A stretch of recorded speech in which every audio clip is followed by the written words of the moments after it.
Buenos días, Enrique. ¿Qué tal? Buenos días, amigos de Bidigital. Hoy una entrevista muy especial. Bidigital en profundidad, con José Antonio Álvarez. Pues sí, buenos días, amigos de Bidigital. Hoy tenemos la enorme suerte de tener a Enrique Dans, una persona que es un referente en el mundo digital. Llevas publicando pues de los años 90, que parece mentira, van pasando los años. Sí.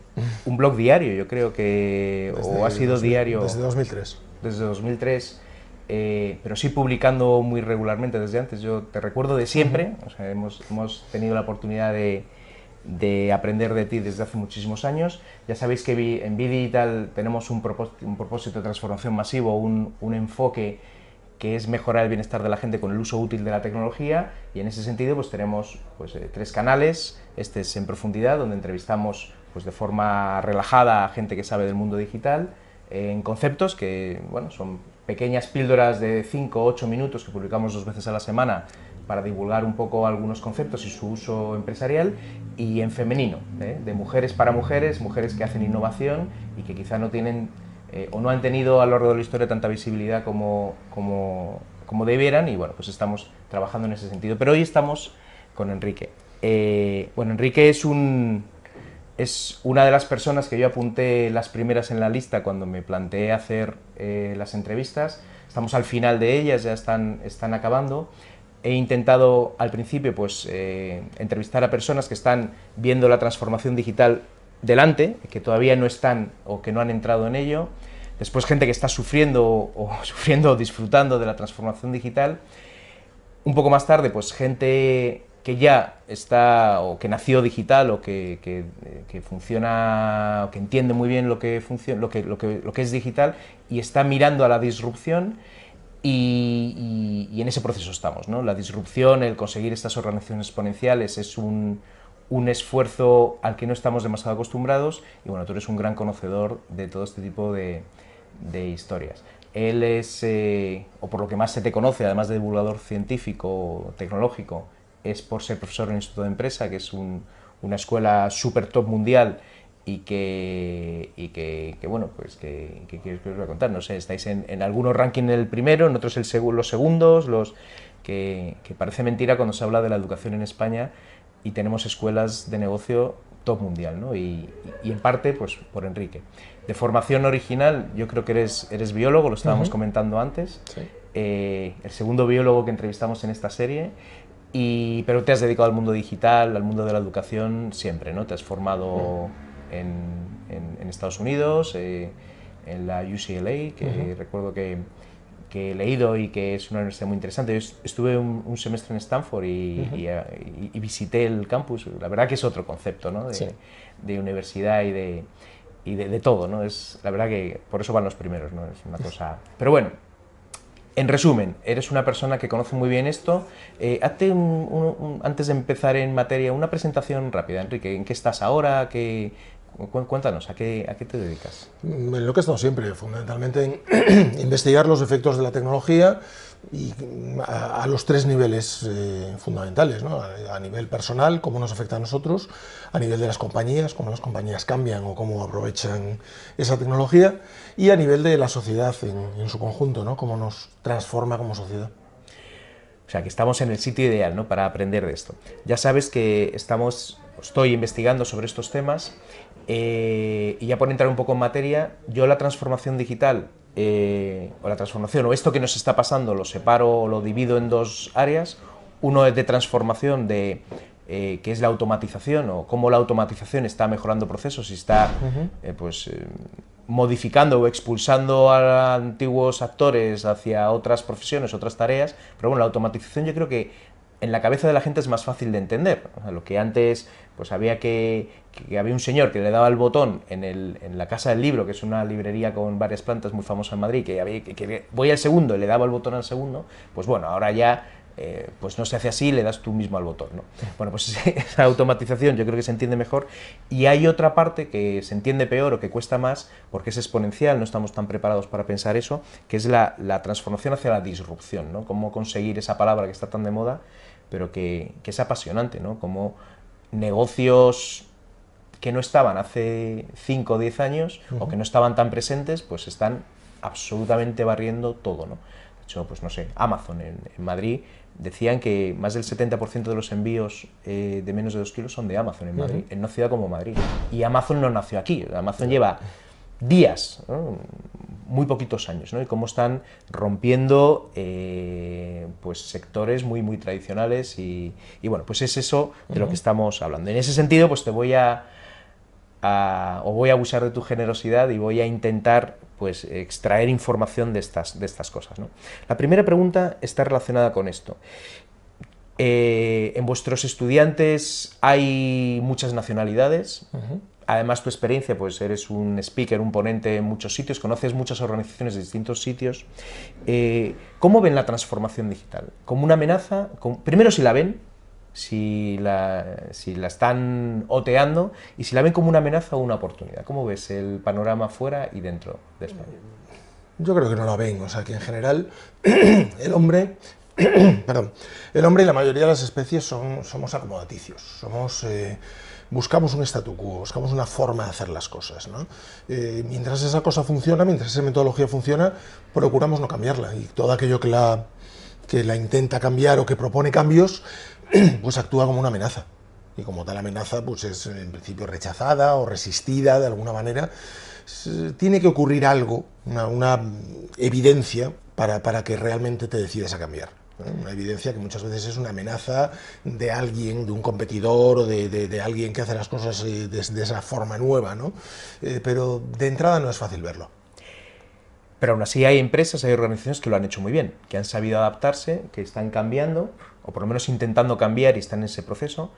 Por ejemplo, estoy pensando ahora en Telefónica, ¿no? Como por ejemplo el caso de Chema Alonso, que es una persona, bueno, era una persona muy especializada en temas de ciberseguridad, y cómo su empresa fue comprada y la ha integrado, y no se ha integrado en el sistema inmunitario, sino que ha sido capaz de crear su propia forma de hacer, ¿no? O sea, cómo están haciendo grandes esfuerzos. Es decir, hay empresas que lo están haciendo bien. Estas empresas que lo están haciendo bien, o esa trazabilidad de lo que están haciendo, puede generar un método, y ese método, ¿tú crees que es trasladable a otras empresas y otros sectores, o esto cada uno tiene que hacer? O sea, ¿cómo ves esta parte de generar el método, patrones que se puedan seguir por todos? Hombre, yo creo que los patrones fundamentales son, por un lado, el aprovechamiento de oportunidades. Para el caso de Telefónica que comentas, es claro que es apalancarse en una persona con una forma de hacer las cosas diferente y, sobre todo, protegerla dentro de la organización, ¿no? Para evitar precisamente eso, la fagocitación de esa persona que acabe haciendo el proceso de isomorfismo, digamos, ¿no? O de socialización. Entonces, eso es una de las posibilidades. Otra posibilidad es la creación, las spin-offs, ¿no? Las compañías que toman a determinadas personas, las ponen fuera de la estructura para que puedan hacer esas cosas sin ser, digamos, de nuevo fagocitadas por el entorno, y tratan de que evolucionen un poco con menos condicionantes, ¿no? Hay muchas metodologías. Lo que ocurre es que seguimos hablando de lo mismo, seguimos hablando de organizaciones que de entrada tienden a resistirse al cambio. Y eso es una característica de las personas, si lo piensas, ¿no? O sea, sí. ¿Cómo hace una organización para que las personas no les des cuerda todas las mañanas y vayan, ¿no?, a trabajar como si fueran autómatas, ¿no? Que es tristemente la realidad en muchísimos sitios. Tendemos a acostumbrarnos a hacer las cosas de una manera determinada, y si tenemos éxito es peor aún. O sea, no hay cosa más difícil de transformar que una empresa que tiene éxito, ¿no? Entonces, si lo piensas, es algo muy natural. Un perro procura hacer las cosas de la misma manera y va a comer a la misma hora al mismo sitio, y va al sitio, a la esquina donde le pones el agua, y siempre espera encontrarla ahí, etcétera. Se acostumbra a una forma de hacer las cosas, ¿no? Pero se supone que tenemos un nivel de encefalización superior al de un perro, ¿no? Entonces, ¿por qué no somos capaces de tener organizaciones orientadas al cambio? Sobre todo en un momento en el que el cambio tiene lugar de una manera muy rápida, ¿no? Si lo piensas, es un problema de lucro cesante, de oportunidades que no aprovechamos. ¿Cómo de ventajosa, de rápida, de óptima podría ser la transformación si en vez de depender de las personas, dependiese de la tecnología? O sea, la tecnología hace muchos años que la tenemos. para hacer muchísimas cosas muy buenas. Y sin embargo, ¿qué ocurre?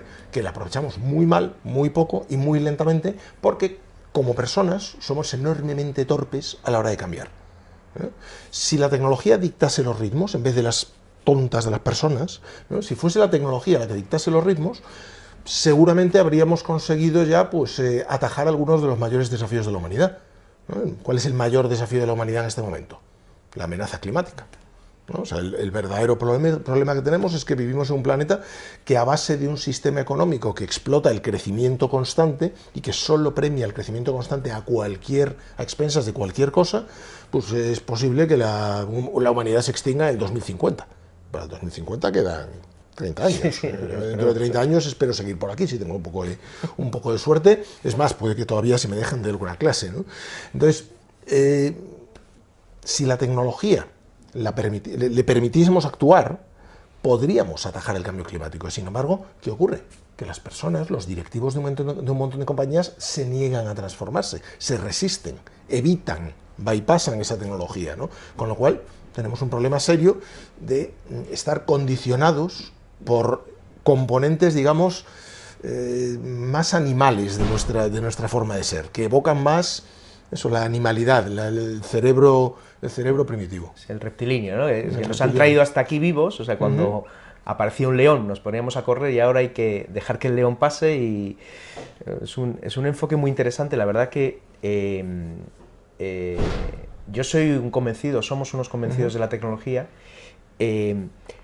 pero ahí la tecnología, el propósito de la tecnología, hay que tenerlo muy claro, no siempre es tan fácil. De hecho, estas innovaciones, ese sistema inmunitario de las compañías sí que es verdad que está limitando el crecimiento. Muchísimo. O el sistema inmunitario de los países o de los continentes, ¿no? Mira lo que pasa en Europa con... No sé.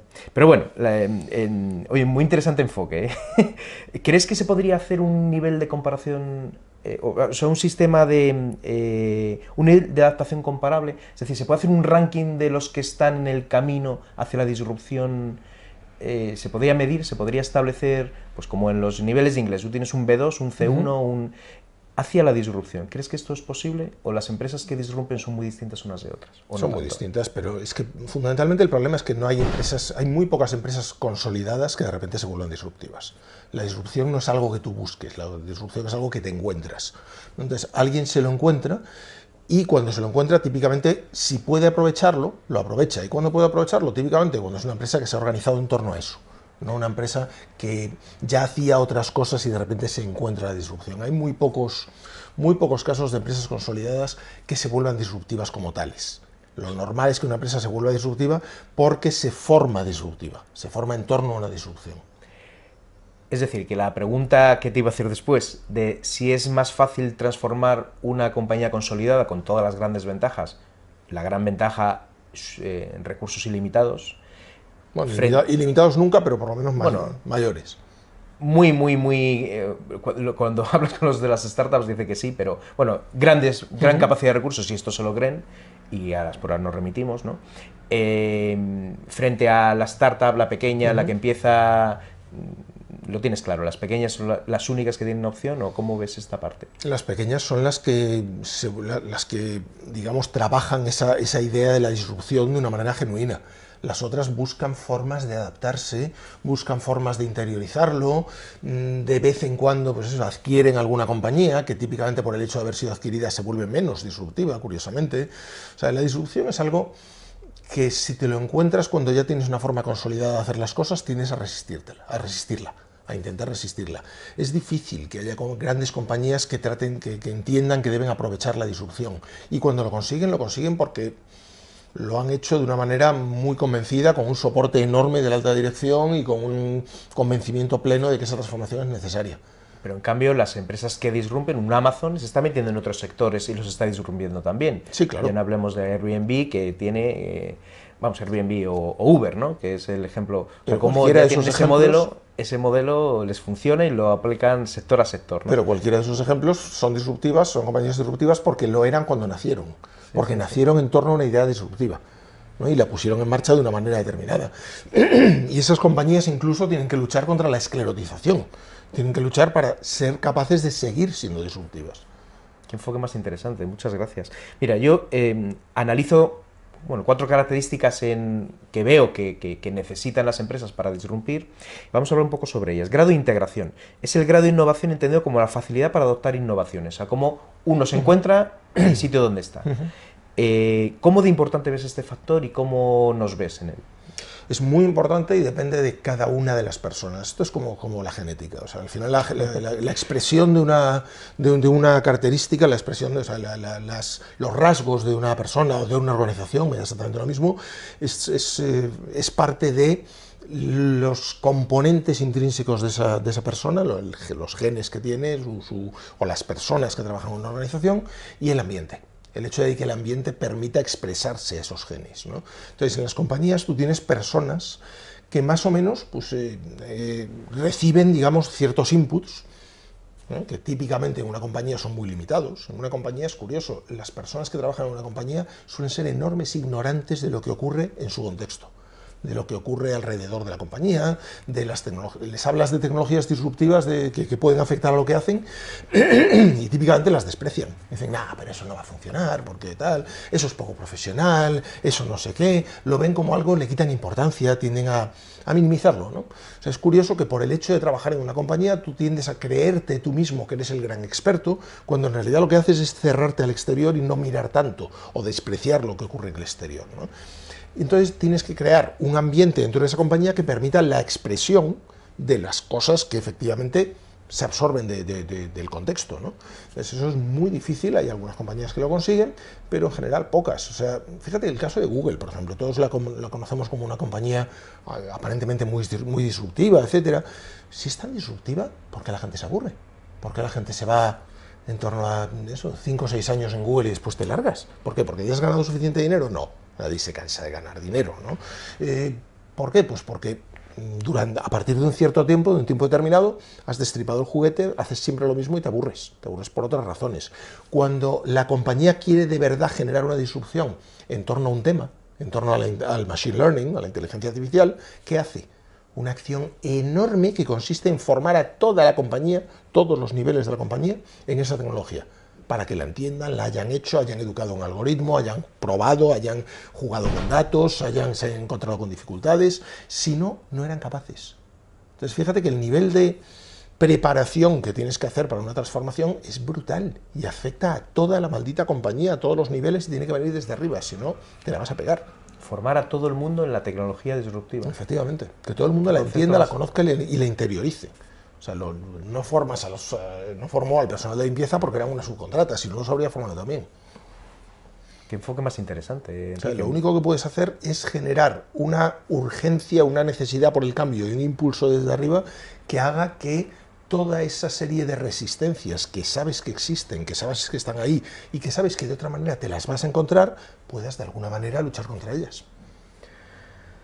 O sea, alinear a toda la empresa en eso. La verdad que sí, generar la espiral virtuosa, sí, ¿no? que sea capaz de hacer eso, ¿no?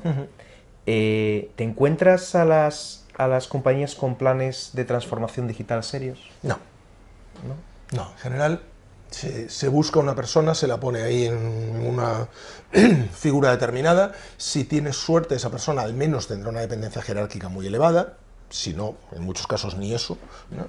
Y esa persona empieza a intentar difundir determinadas iniciativas o determinados modelos.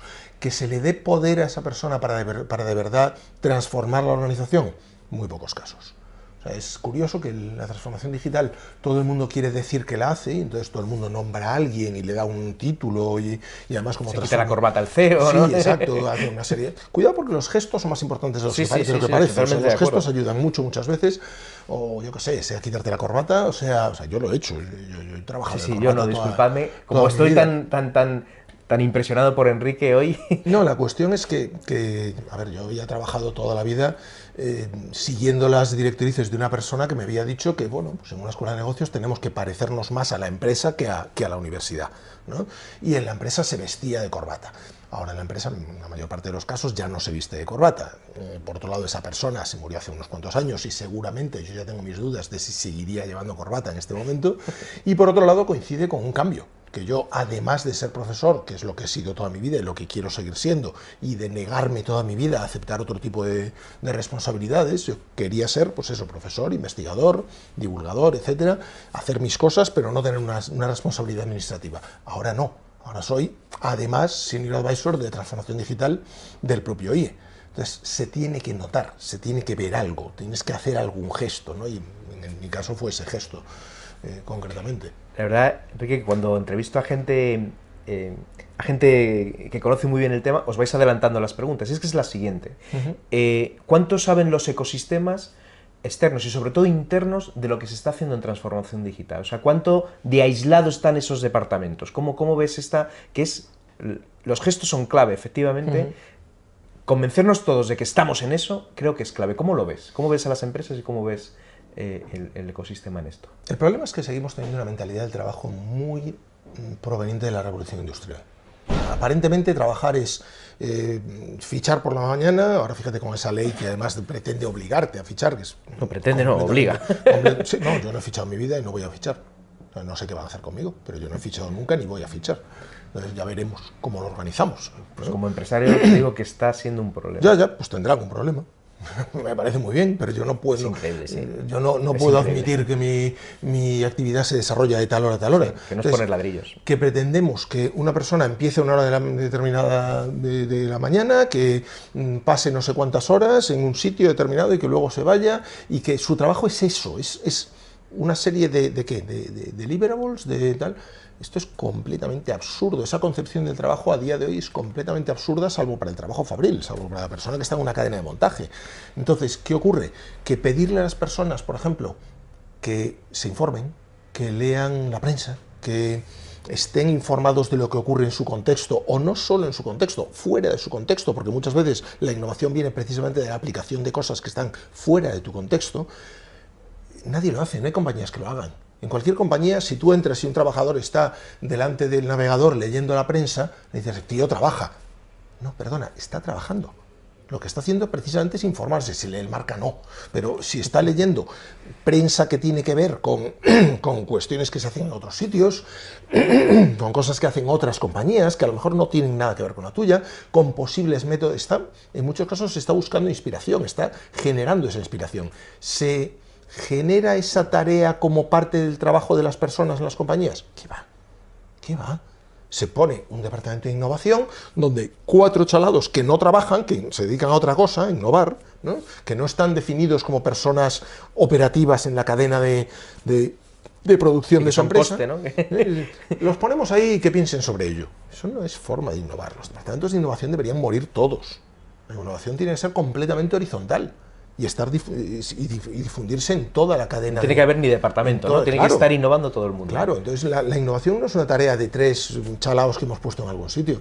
Esto lo que requiere es que el empresario entienda que una persona, cuando trabaja, pues ni trabaja unas horas determinadas, ni le pagas por poner su culo en un asiento durante X horas, no, le pagas por otras cosas. Le pagas por enterarse, por estar perfectamente al cabo de la calle de qué están haciendo sus competidores y gente que no son sus competidores, pero que hacen cosas que se podrían aplicar. Tú pagas por esas ideas. Tú pagas por la capacidad de imaginar cómo se va a trabajar en esa compañía dentro de un tiempo determinado. ¿Cuántos trabajadores de una compañía conoces que te puedan describir bien cómo se va a trabajar en esa compañía dentro de 10 años? Poquísimos. Eso está muy relacionado con lo siguiente, el liderazgo disruptor, que yo creo que es una de las claves.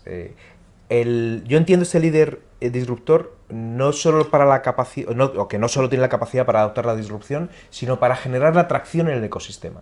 En esto pienso en Jobs, o sea, como él o John Ive, ¿no? el diseñador de Apple ahora, ¿no? Que dicen, oye, es que el teléfono que él saca, lo critican lo que quiera, pero es el diseñador de la industria entera. Todos los teléfonos que salgan a partir de ese salen como ese. ¿Cómo has visto estas personas? ¿Cuántos has encontrado? ¿Cuánta gente que es líder disruptor de verdad? Que tiene, yo creo que unas características mayores que el líder tradicional, ¿no? También esas, pero además otras, ¿no? Esa atracción exterior yo creo que es una de las más importantes. ¿Cómo lo ves? El liderazgo disruptor, que es un factor clave. Es complicado porque tiene que combinar, por un lado, todo aquello que tiene que ver con contexto tecnológico, con entender la tecnología y entender lo que te puede aportar una tecnología determinada si la aplicas de una forma. Y por otro lado es un liderazgo muy social.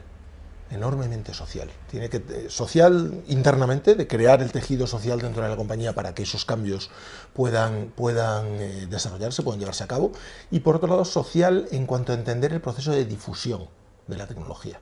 O sea, Jobs lo que entiende no es la capacidad de hacer un smartphone determinado con unas características determinadas. Lo que entiende es lo que la sociedad puede hacer y por qué propuesta de valor le ofrece y por qué lo van a adoptar. O sea, tú tienes que visualizar esas curvas sigmoideas famosas en forma de serpiente, ¿no? Entender cuál es el ciclo de la difusión tecnológica. Entonces, entender la difusión tecnológica, esos parámetros, esa P y esa Q que te afectan a esa curva, ¿no? A cómo, si esa curva es más plana o más tal, ¿no? O si esa curva se descabeza porque aparece otra, ¿no? Otra tecnología. Eso requiere un entendimiento de la sociedad en su conjunto, que es algo que el líder disruptor tiene que tener.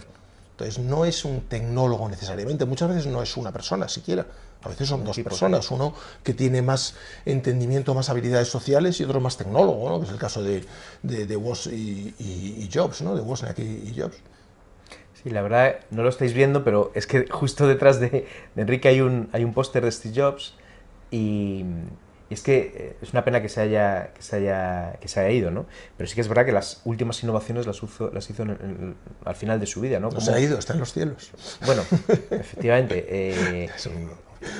Montó una religión auténticamente, ¿no? Pero es que hacen falta personas. ¿Cómo son capaces de convencer estos líderes disruptores, ¿no? La verdad que cuando encuentras gente así, pues la sigues a pies juntillas, ¿no? Escuchaba el otro día... Pero no la sigues a pies juntillas, muchas veces la sigues a pies juntillas y la santificas cuando se ha muerto. O sea, ahora tenemos un Jobs absolutamente claro en la industria que es Elon Musk. ¿Y qué hacemos con Elon Musk? No, yo le venero igual. Sí, pero hay un montón de gente que se dedica a hacer shorting de sus acciones, a decir que está loco, que no puede usar Twitter, que tal. Entonces, esto es como la conjura de los necios de John Kennedy Toole, ¿no? O sea, ¿cómo se reconoce un genio? Porque la mayor parte de los necios de la humanidad se conjuran para evitar que esto es muy latino, ¿no? El denostar a los... No, lo más se está haciendo... Sí que es cierto que tiene... pues sus singularidades como todos, ¿no? Pero está haciendo, o sea, lo que ha hecho con Tesla Motors es impresionante. El volumen de vehículos que vende en el tiempo que lo hace, una industria tan súper madura como es esta. Y teniendo en cuenta que su negocio sabe perfectamente que no es vender coches. Sí, su negocio es la batería y la energía sostenible. Los coches sabe perfectamente que no, que al cabo de un cierto tiempo pues va a haber muchas compañías capaces de superar muchas de las cosas que hace él en volumen, etcétera, ¿no? Pero esos coches seguramente llevarán tecnología y baterías de Tesla o de alguno de sus... La verdad que es impresionante. De hecho, esa es la siguiente pregunta. Lo llamo madurez en medios para la disrupción y encaja mucho aquí, ¿no? Cuando uno se plantea comprarse un Tesla, de hecho publiqué un capítulo ayer sobre eso, tiene una limitación hoy, porque es un coche eléctrico que tiene autonomía de 300 y pico kilómetros. 400... O 400 o... Bueno, pero... yo llego a La Coruña después de una carga de menos de unos 15 minutos.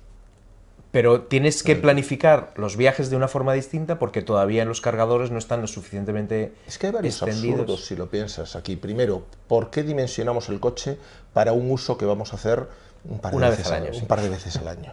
No, es absurdo completamente. Al final todos llevamos un pedazo de SUV ahí enorme porque, claro, si aumenta la familia tendremos que meter el carrito del niño en algún sitio y además de vez en cuando vamos todos juntos, cuando en realidad la mayor parte de los días vas tú solo y con un cacharro de 1.500 kilos, ¿no? Desplazándote. Entonces es completamente absurdo, cuando de hecho la propia idea de tener coche es completamente absurda. Un coche debería ser un servicio, no un producto, ¿no?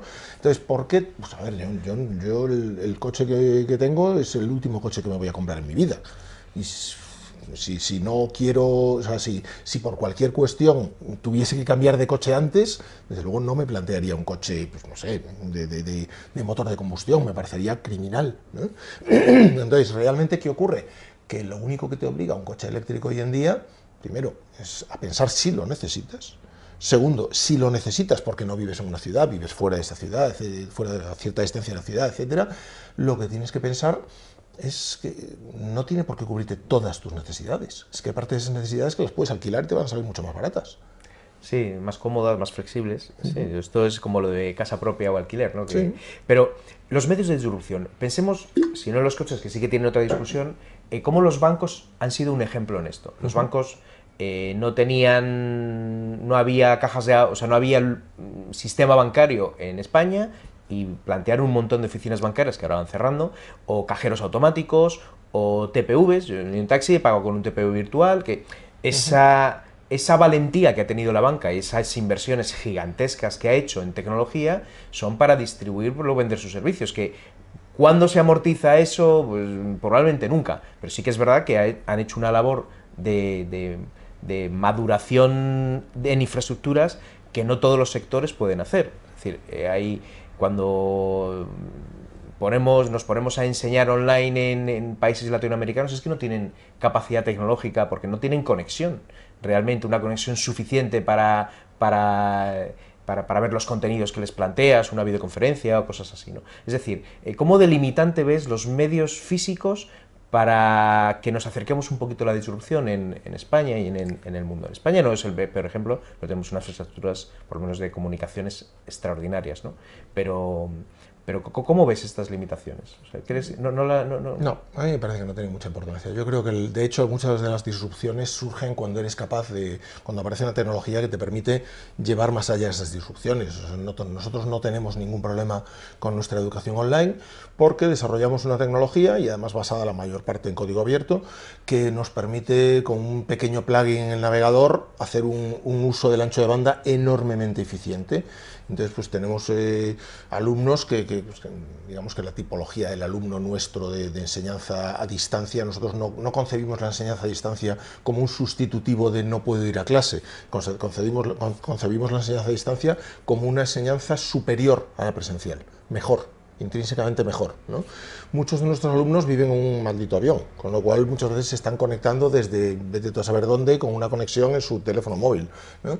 Y con un ancho de banda muy bajo, ¿no? Entonces necesitamos ser capaces de tener una tecnología que nos permita verlo mejor, peor o tal, pero verlo, ¿no? Verlo y poder incluso aplicarle algoritmia a la cara del alumno para saber cómo está de engaged, ¿no? de vinculado con la...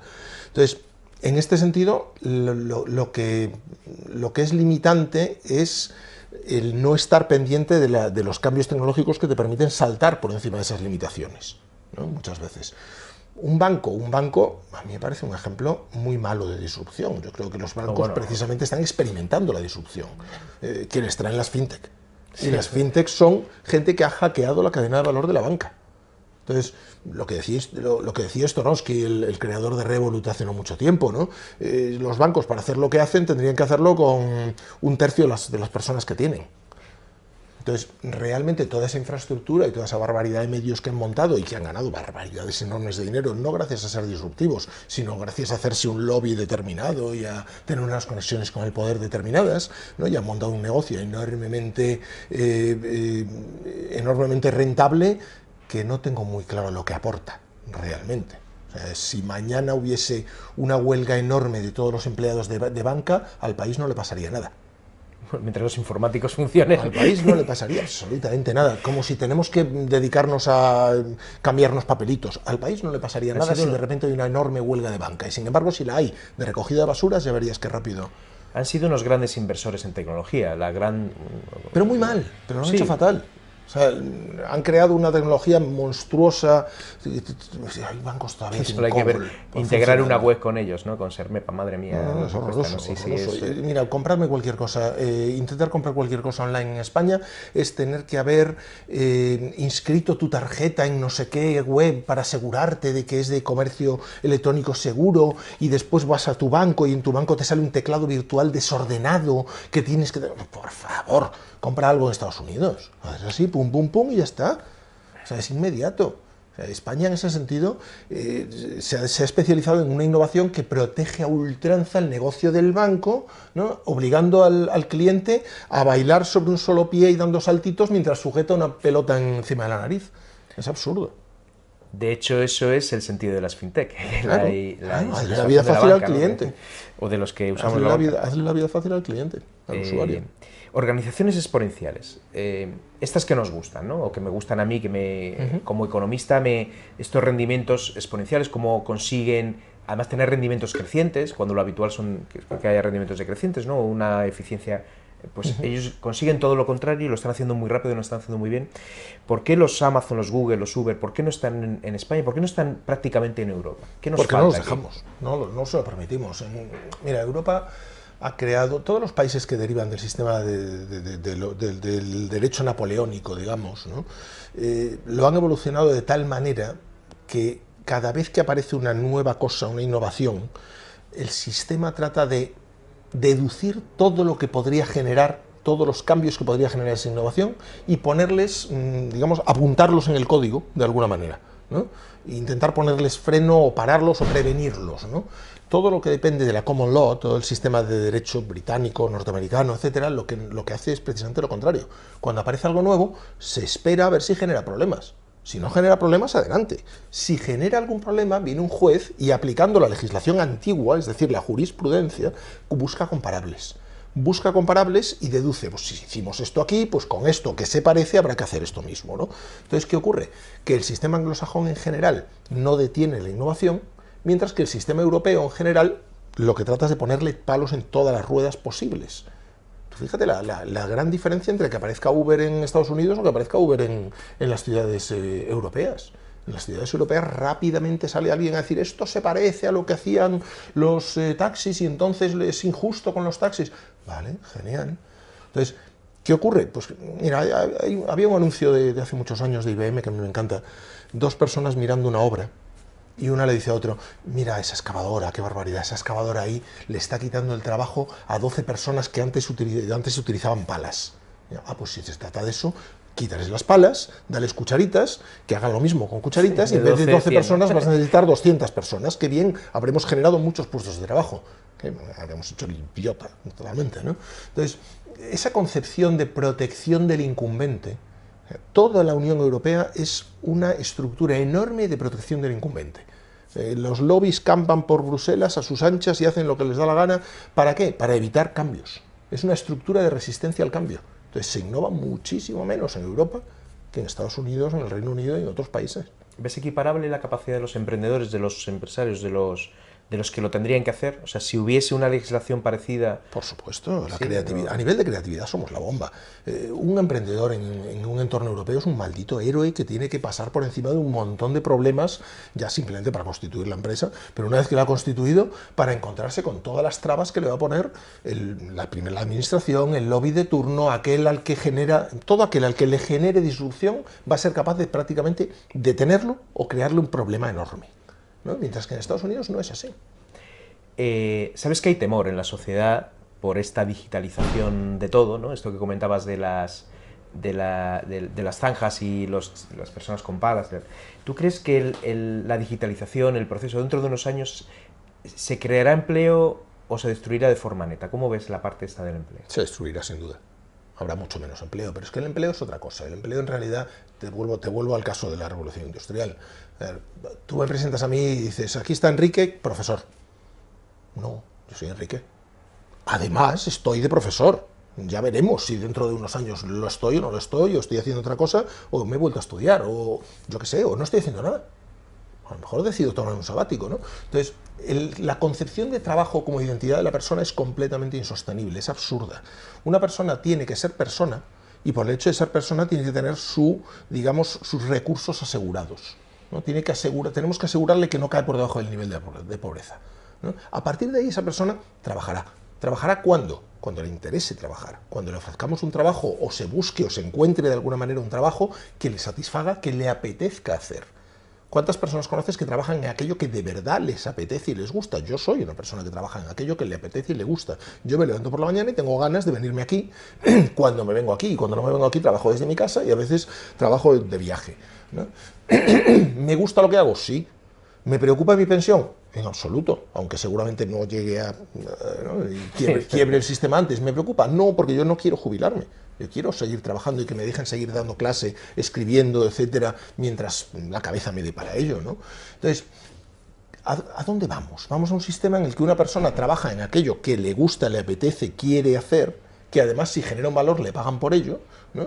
Y mientras tanto se puede plantear, pues oye, a lo mejor dentro de un año no me apetece estar haciendo esto, me apetece estar haciendo otra cosa, voy a prepararme. Y deja lo que esté haciendo, sigue ingresando porque le aseguran que no va a caer por debajo del nivel de la pobreza y se puede preparar para eso, para esa otra cosa que le apetece hacer, ¿no? ¿Esto nos va a generar un montón de vagos en la sociedad? No. Resulta que es que no es eso lo que ha ocurrido en los proyectos piloto que hemos hecho. Entonces, la automatización avanzada que nos permite el machine learning, que nos permite el hecho de que un ordenador no sea ya una máquina que tú programas y hace siempre lo mismo, sino una máquina con capacidad de aprender, no un Terminator. O sea, nadie está trabajando en inteligencia artificial, estamos trabajando en procesos de automatización avanzados, ¿no? Entonces, eso seguro que va a reducir puestos de trabajo. ¿Va a generar otro tipo de puestos de trabajo? Sí, pero seguramente menos, porque el output bruto de toda esa actividad va a ser mucho mayor. Por lo tanto, va a hacer falta menos trabajo como tal, como lo entendemos hoy. Es el concepto de Elon Musk en su libro, ¿no? Exactamente ese. Muy, muy interesante, la verdad, que esa mejora de la productividad va a permitir a más gente hacer las cosas que más le gusta, y eso va a generar una productividad mayor. Mucha más calidad de vida, un nivel de equilibrio en la sociedad mucho más razonable, o un desequilibrio mucho menor. ¡Ay, Dios mío, vamos a resistirnos, vamos a protestar! Pues no sé por qué, la verdad. Tienes que contar eso más veces, porque la percepción de la sociedad es totalmente la contraria. Pero por lo mismo que te decía al principio, porque tenemos un componente de animalidad en nuestro cerebro que nos obliga, que nos lleva automáticamente a temer aquello que amenaza nuestro equilibrio. Y nuestro equilibrio, nuestra situación de equilibrio actual es una basura. Nos estamos cargando el planeta gracias a que estamos manteniendo el equilibrio. ¡Qué bien! Las patentes, el propio Internet es una patente pública, ¿no? del gobierno americano, de la defensa americana. Sobre esto va la pregunta, ¿no? El concepto este de Mariana Mazzucato, del Estado emprendedor, y ¿quién tiene que liderar la disrupción o las veces que te equivocas para llegar hasta la disrupción, ¿no? ¿En la iniciativa pública o privada? ¿Cómo ves esta parte? Yo creo que estas cosas surgen cuando alguien lo conceptualiza una forma de cubrir una necesidad mejor de cómo estaba cubierta. Eso puede surgir en todas partes. Lo que pasa es que yo creo que la iniciativa pública lo que tiene es que dejar hacer, básicamente. O sea, lo que la iniciativa pública tiene que hacer es ser lo menos intrusiva posible y corregir los desequilibrios. En función la función del Estado, ¿cuál es? Pues reequilibrar y evitar que algunas cosas, pues por su dinámica natural, se conviertan en una estructura muy desequilibrada. Fíjate, o sea, vivimos en una sociedad en la que ayer, por ejemplo, una carta abierta de un montón de millonarios norteamericanos exigen a su gobierno pagar más impuestos. Sí, lo leí, sí. Es curioso, ¿no? Pero es que eso, cada vez más nos estamos dando cuenta de que la propia función del Estado pues no está llevándose a cabo. Porque algo así tendría que haberlo hecho el propio Estado. Si tenemos Estado para corregir esos desequilibrios y no los está corrigiendo, sino que está haciendo casi lo contrario, ¿no? Facilitando que crezca la desigualdad, etcétera, pues habría que plantearse para qué diablos tenemos Estado, o si ese es el Estado que debemos tener, ¿no? Entonces, dejar que de ese Estado dependa una parte importante de la innovación puede llegar a ser un problema. O sea, iniciativa privada, ¿tú crees que es el...? Y un Estado que deje hacer y que corrija los desequilibrios. Pero en muchos casos, fíjate que yo creo que la función del Estado la harán algoritmos, y será mucho mejor, porque además no se corrompen. Sí, la verdad es que, claro, hay una parte también, el Estado tiene que permitir abrir las puertas para conectar iniciativa privada. El Estado tiene que ser una plataforma. Una plataforma que, oye, viene uno con una tecnología, pues es que ¿qué sentido tiene pues ir a tráfico a hacer cola? Si es que no tiene ningún sentido, ¿no? Si es que... Retira fricción del sistema y asegúrate de que las cosas se pueden interconectar. ¿Qué es el ayuntamiento de una ciudad? El ayuntamiento de una ciudad no debería ser unas ventanillas para ir a pedir una licencia, no.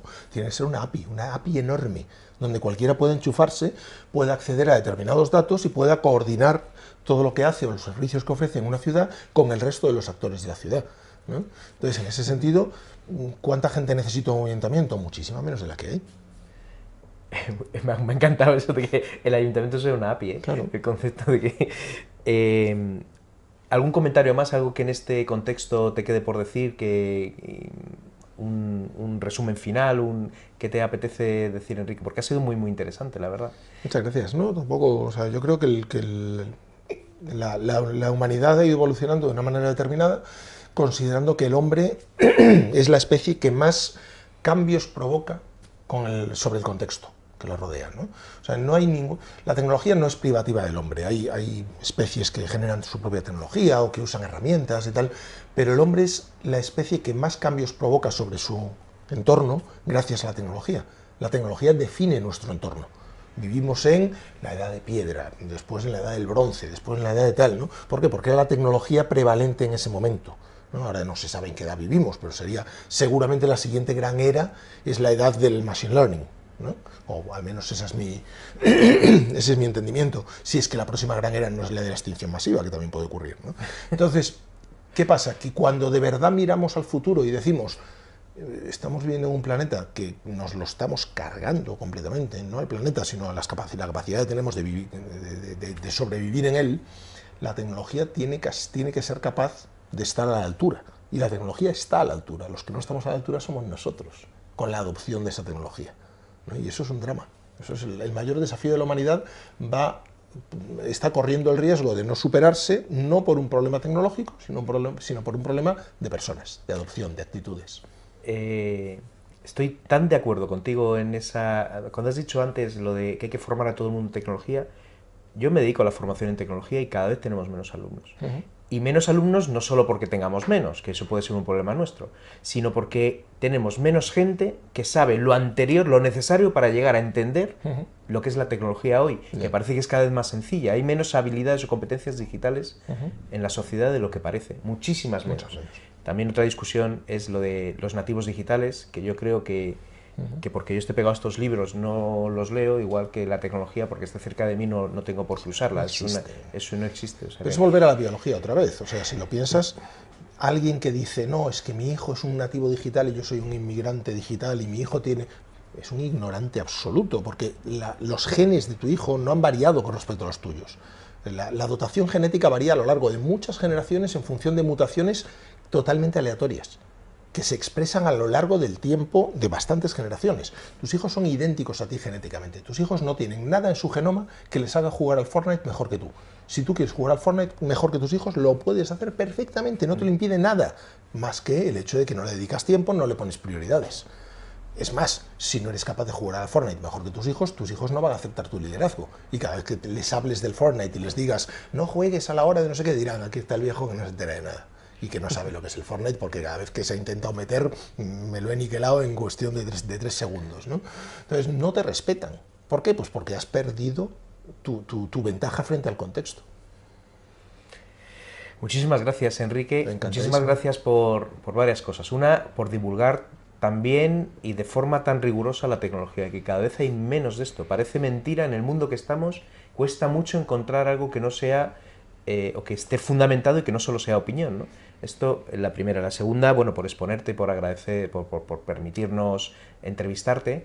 Y bueno, pues la tercera te vamos a seguir leyendo, te vamos a seguir siguiendo. Encantado. Enrique Dans, como veis, pues es una persona muy relevante, conoce muy bien el mundo digital desde hace muchos años y además tiene la oportunidad, porque ser profesor es una de las profesiones más bonitas que hay, si no la que más, pero pasa mucha gente por ti con enfoques distintos, con ideas distintas, y en muy pocas profesiones se puede interaccionar con tanta gente distinta tan rápido, ¿no? Y eso pues genera un valor en las personas que lo hacéis o que lo hacemos muy interesante.